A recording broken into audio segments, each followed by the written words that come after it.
సరే అట్లాగే నాయుడు గారు ఎక్కడో చిత్తూరు నుంచి అసలు హైదరాబాద్ ఎలా వచ్చారు? 1971లో వచ్చాను. 1971 డైరెక్ట్ రావటం బిహెచ్ఎల్లో జాయిన్ అయ్యాను. జాబ్లో జాయిన్ అయిపోయారు. ఓకే, బిహెచ్ఎల్లో జాబ్లో జాయిన్ అయిన తర్వాత ఉద్యమ నాయకుడిగా వెళ్ళారా, అడుగులు వేశారా, లీడర్గా ఎస్టాబ్లిష్ అయ్యి? 1972లో ఎన్టీఆర్ అభిమాన సంఘం పెట్టాం. ఓ ఇది 72లో రిజిస్టర్ చేశాను నేను. ఓహో 1972లో ఎన్టీఆర్ అభిమాన సంఘాన్ని రిజిస్టర్ చేశారు. ఇది స్టేటా లేకపోతే? అది కంబైన్ స్టేట్ కదా. కంబైన్ స్టేట్ మీరు రిజిస్టర్ చేశారు. ఇది బిహెచ్ఎల్ ఎంప్లాయీగా ఉండి. ఓకే, శ్రీపతి రాజేశ్వరరావు, రమేష్ రెడ్డి నెల్లూరు. ఓకే, మేమంతా పెద్ద బ్యాచ్. అవును, అది ఒక వేరు, అది వేరు.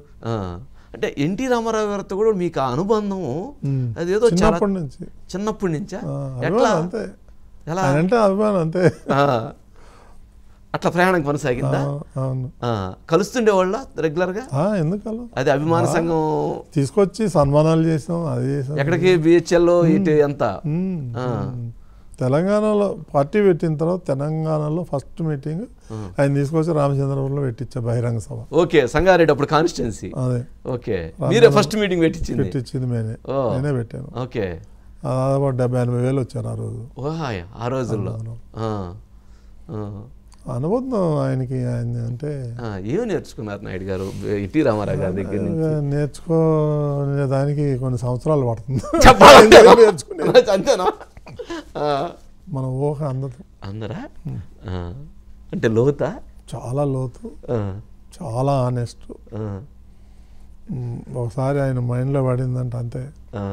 అది మంచి అయినా చెడైనా? ఏదైనా. చెడైతే కట్టే, అంతే. మంచి అయితే చేయటమే. అంటే 83లోను 19 పార్టీ పెట్టినప్పుడే పుత్తూరు సీటు విషయంలో మీ పేరు ప్రస్తావన రావటం, 85లో సంగారెడ్డి అప్పుడు కూడా మీ పేరు ప్రస్తావన రావటం కూడా జరిగినట్లుంది కదా? అది లేదు, 83 ఎలక్షన్ అప్పుడు నేను చిత్తూరు కాన్స్టిట్యున్సీ అడిగారా? పిలిచాడు, ఏంటి బాబు మీకేంది ఇంట్రెస్ట్ అంటే, నేను చిత్తూరు నుంచి కాంటాక్ట్ చేస్తా అన్నగారు అన్నాను. లేదు, చిత్తూరుకి ఝాన్సీ లక్ష్మణ్ యొక్క ఆడబిడ్డకి ఇచ్చాను, నువ్వు పుత్తూరుకు పో అన్నాడు. అన్నగారు నా పుత్తూరు ఎక్కడో తెలీదు, అడవి నేనేం చేస్తాను, నాకు వద్దులేండి అన్నగారు, వేరే వాళ్ళకి ఇచ్చేయండి, నేను ఉంటాను, పని చేస్తాను అన్నా. అంతే. ఓకే, అప్పుడు ముద్దుకృష్ణ నాయుడికి ఇచ్చారు పుత్తూరు. ఓకే, తర్వాత మళ్ళీ 84 ఇన్సిడెంట్ తర్వాత మళ్ళీ బై ఎలక్షన్ వచ్చినాయి. అప్పుడు నేను అప్లై కూడా చేయలేదు. అప్పటి నుంచి పార్టీలో పని చేసుకుంటూ వస్తున్నా, అంతే. ఓకే, అప్పటి నుంచి. అంటే చాలా మందికి నేను ఇప్పుడు చెప్తున్నటువంటి ఎవరికి తెలీదు, మా ఏరియాలో తెలుసు. అంటే ఏది పటాన్చేరు, బిహెచ్ఎల్, లింగంపల్లి మొత్తం తెలుసు. సంగారెడ్డి రామచంద్రపురంలో